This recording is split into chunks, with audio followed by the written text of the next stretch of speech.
And we have petition Z20-011. This is published as a new matter. The request is for a new matter vis-a-vis the Z20-072, similar case. Now we have a request for rezoning from R2 single family and B2 general business to OR office research district. Secondly, a conditional use for a planned development for outside storage of commercial vehicles and warehouse. Third, variation to reduce setbacks for existing structures. The matter was published in the Daily Herald on February 24, 2021. And I've been advised by the petitioner prior to the commencement of the hearing that the petitioner would like to adopt the record created in the prior hearings for Z20-072. So we will do that. I should indicate that we have a quorum present in that Mr. Ketter, Ms. Anderson, Mr. Schultz, and Mr. Hakeem are present by either telephone or Zoom. I am present, Carthol is present personally here in the hearing. We have relaxed quorum standards as a result of a ruling from the Illinois Attorney General relating to meetings held during the pandemic. So with that, may I ask the petitioner's attorney to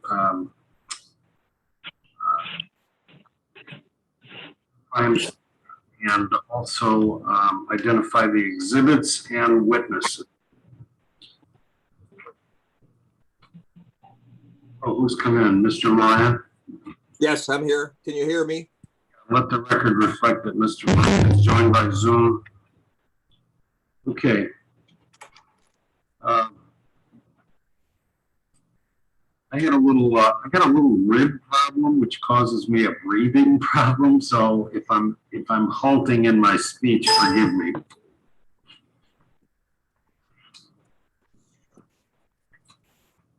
You ready, Mr. Yeah. Mr. Carthol? Go ahead. Thank you. Can you hear me? Yes. You want to go? All right, thank you. My name is Brian Strong, B-R-I-A-N-A-R-S-T-R-G. Petitioner, as Mr. Carthol indicated, we should adopt the record and all of the exhibits from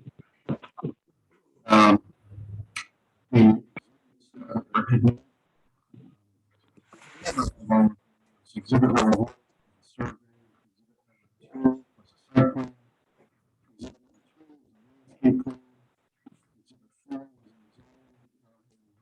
exhibit 2, Mr. Chairman,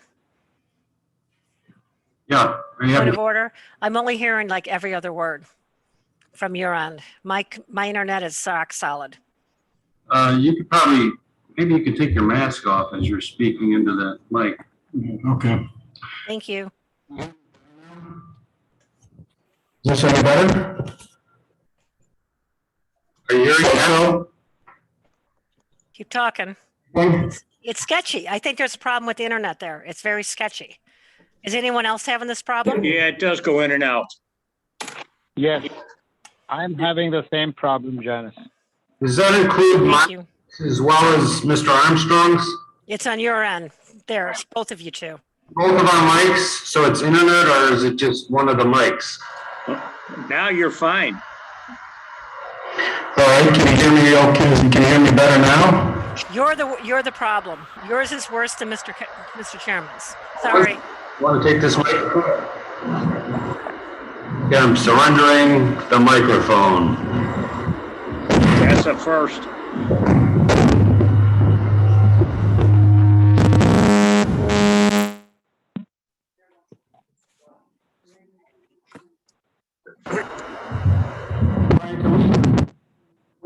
Let's start by identifying your witnesses and then have everybody sworn in, okay?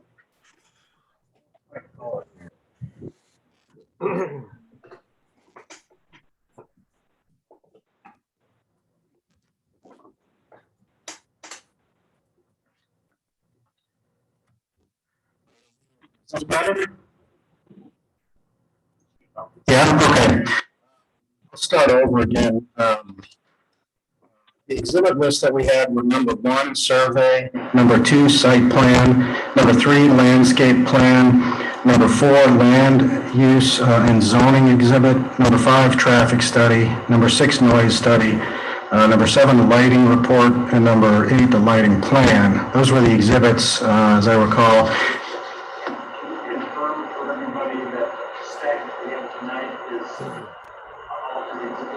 Yes, all of the exhibits that were admitted at the prior hearing are the exhibits that we're intending to use for this hearing. There are no modifications or amendments to any of those exhibits.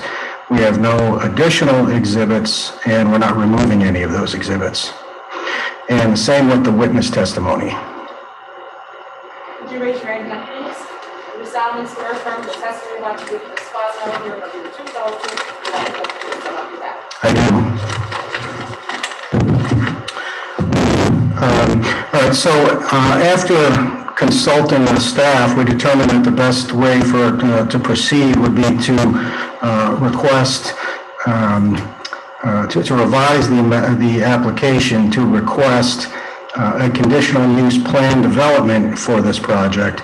The nature and scope of the project isn't going to change. The site plan isn't change. It's just the vehicle by which we do it. And the reason we think that's the better way to do that is to do this, and the reason we would like to do it is because a couple of reasons.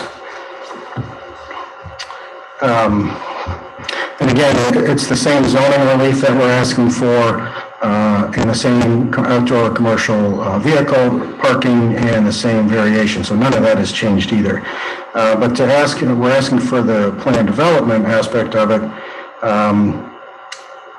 for a couple of reasons. It gives the county a little bit more control over the site plan and the development, and also, importantly, the future use of the property.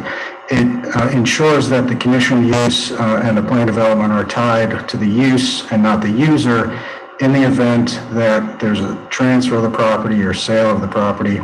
The county will know that it can't be used for any purpose other than what has been approved, unless that new owner comes in and asks for different or additional relief from the county. It also gives the same comfort to Carroll Stream, who's the neighboring municipality, who is was interested in what happens with the property. And that's really the primary reason for why we're asking for what we're asking for. We think it's the appropriate way because it does give more certainty to those who want to have more certainty in what happens with the property in the future.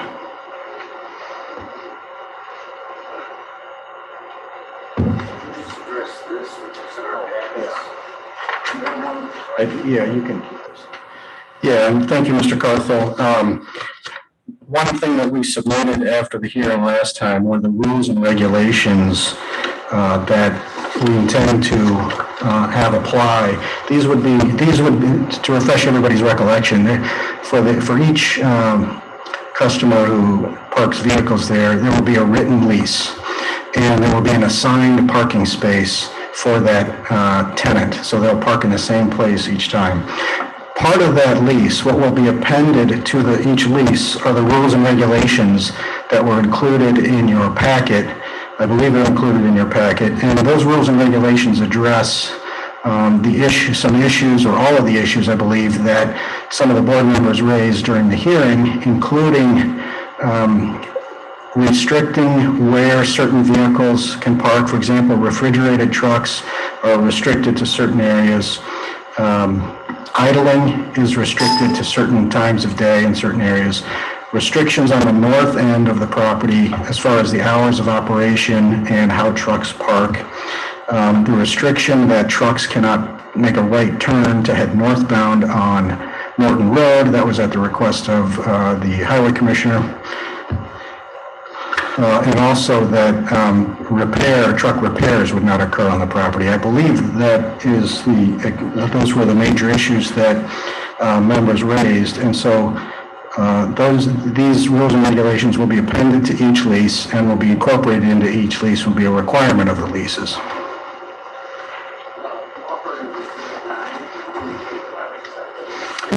Sure. And the rules and regulations we'll offer today is exhibit number 9, please.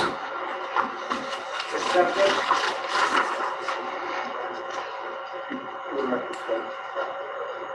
Yeah, I'm sorry, you don't have a microphone. Mr. Carthel indicated that exhibit number 9 is accepted and entered into the record. And then, you also address the precise setbacks for the existing structures published for variation, but I'd like to get into the record what the distances are. Refer to the site plan.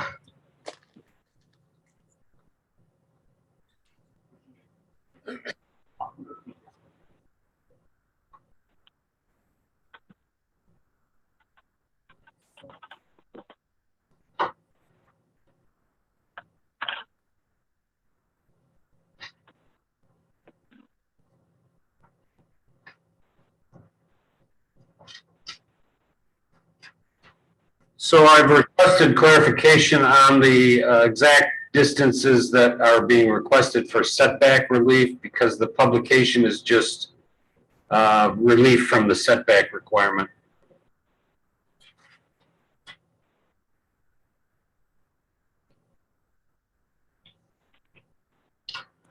Okay, I'm looking at the survey, which was marked as exhibit number 1, and the from what I see, it appears the setback. There are 2 buildings, 2 existing buildings. One building is appears to be approximately 4.4 feet on one end, and on the opposite end of that same building is 3.82 feet. And then the second building, the distance appears to be 14.5 feet, and on one end, on the other end of the building, it appears to be about the same distance. Does that sound right?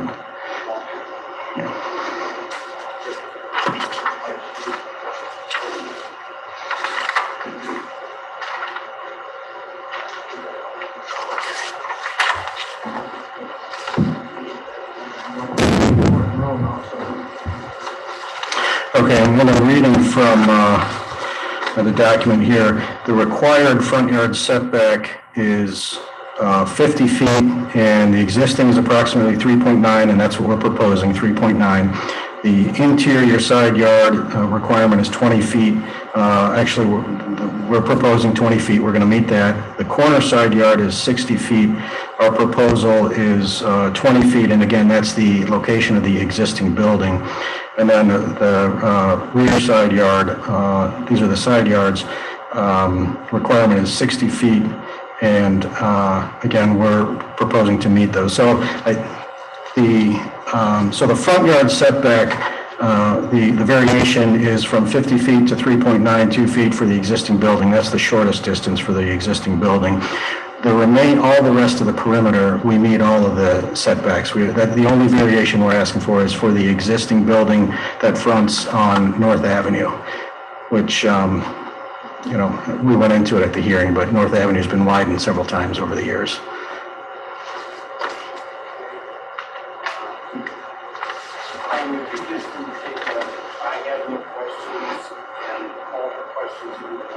Okay, the chairman indicates that he has no questions and asks if the board members have any questions.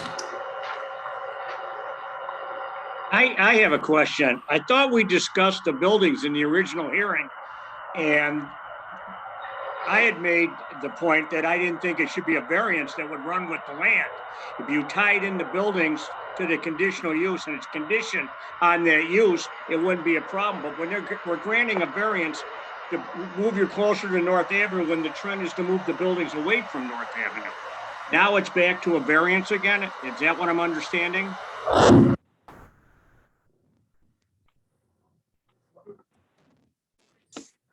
Published now as a variance, but with a conditional use, we can treat this as the lesser relief of exception and deal with that when we resolve it, because I agree, we shouldn't have a variance that runs with the land if uses change, etc. But with the conditional use, like all conditional uses, we can treat the setback request as an exception under the conditional use. Am I?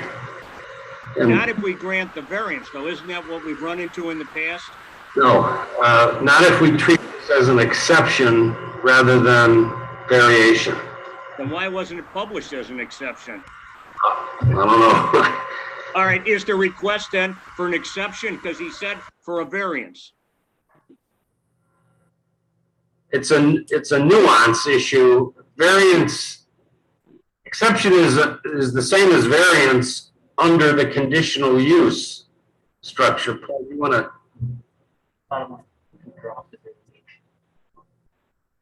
What are you telling that? I can't.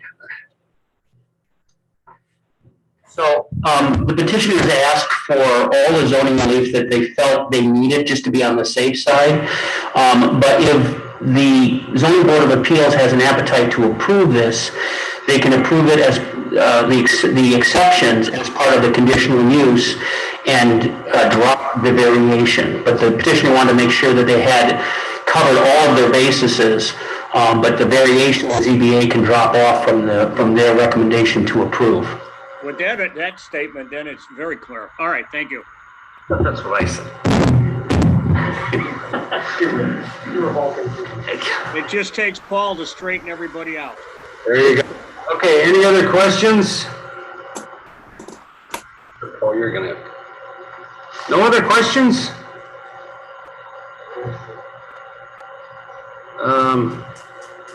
It was all pretty much covered in the first hearing. All right, then, let me ask the petitioner, this has been on the agenda for a long while. What is your continuing schedule?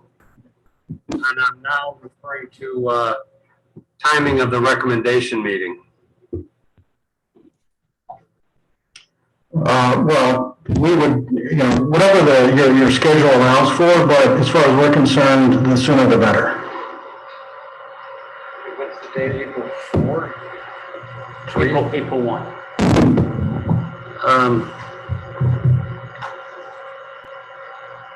Well, and I guess there's no one in the audience to make a comment. These people are all with the petitioner. Council has indicated that they're here for answering questions, but they have no presentation, so I'm prepared to close the hearing and